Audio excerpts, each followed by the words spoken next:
From noon onward, darkness came over the whole land until 3 in the afternoon.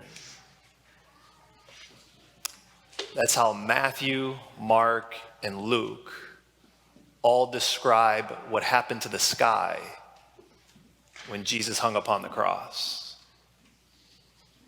That darkness came over the whole land. We often associate darkness, and rightly so, with evil, with bad. Right? Shadows have a negative connotation. Things that lurk in the dark or lurk in the shadows. I want everyone at this time, if you could, to pull out the card that you were handed when you entered church this morning.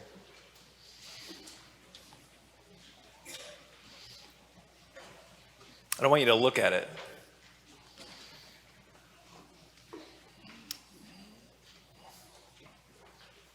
We're not always in that top left-hand corner, right?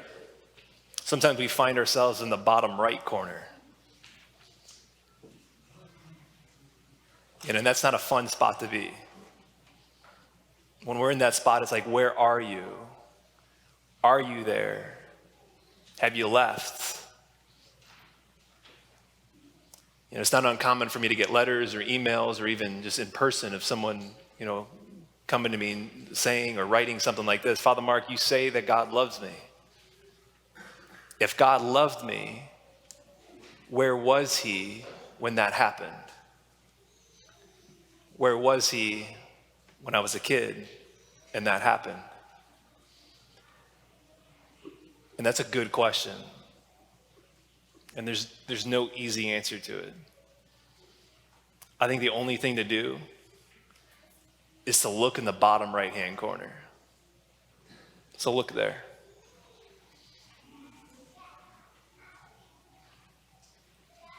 That bottom right-hand corner, the darkness is all engulfing. And because we live in a fallen world, darkness has a power. So Paul, when he's writing to the Ephesians, he says, our battle is not against one another. Our battle is not against, he says, flesh and blood. He says that our battle is against the principalities and the powers of darkness. And Palm Sunday, right, it begins, it takes this celebratory little mood a little bit, like we come in, we got the palm branches of Jesus is entering to Jerusalem. But as he entered in Jerusalem, the vibe changed real quick. And even in this liturgy on Palm Sunday, we call also Passion Sunday, the vibe of the liturgy changes real quick with this passion that we just read. There's a darkness to Holy Week. For a lot of us, the next time we're going to be in church is Easter Sunday, the resurrection. But a lot's going to happen between now and Easter Sunday. Some of us will be here Holy Thursday and Good Friday. But there's a darkness to Holy Week. There's a darkness to Good Friday. And that darkness, Jesus sees it and he deals with it. He goes right into it. And actually, he allows himself to be engulfed in it. Look at that bottom right-hand corner. He allows himself to be engulfed in darkness.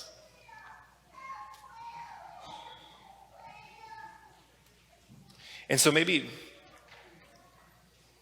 for this week, I want us to look at this card this week, Holy Week. To look at the card, and maybe it's, Lord, like, help me when I'm in the bottom right-hand corner, when I get in those spots, or maybe I'm there right now. Help me when I'm in that spot, when I can't see you. Help me to know that you're there, even when I can't see you. In the midst of the pain, in the midst of the suffering, in the midst of confusion and distress and doubts, help me know, Lord, when I'm in that bottom right-hand corner, that you're there, that you went there. And maybe also this week, to look at this card, to look at the bottom right-hand corner. And our prayer is like, Lord, help me to know how dark sin really is. Help me to know the progression of sin, right? Starting up on the upper left and maybe just moves down to the bottom right. Humble me enough to help me to know and to realize that I have areas in my heart that's like that bottom right-hand corner. And help me to watch you as you progress this week from that top left and you just move to the bottom right. And you deal with the darkness. You actually allow yourself to be engulfed by it. Help me to go there, Lord. Help me to know that that's where you go. That's why Paul says in his letter to the Corinthians, he says, he who knew no sin became sin for our sake. He who knew no darkness, who wasn't associated with any darkness, became darkness, allowed darkness to engulf him and to become darkness for our sake, to destroy the powers of darkness. That's what he does this week. That's what happens this week. And so this week, let us look hard into the bottom right-hand corner. Look hard for the one who goes to take all the darkness onto himself. From noon onward, darkness came over the whole land until 3 in the afternoon.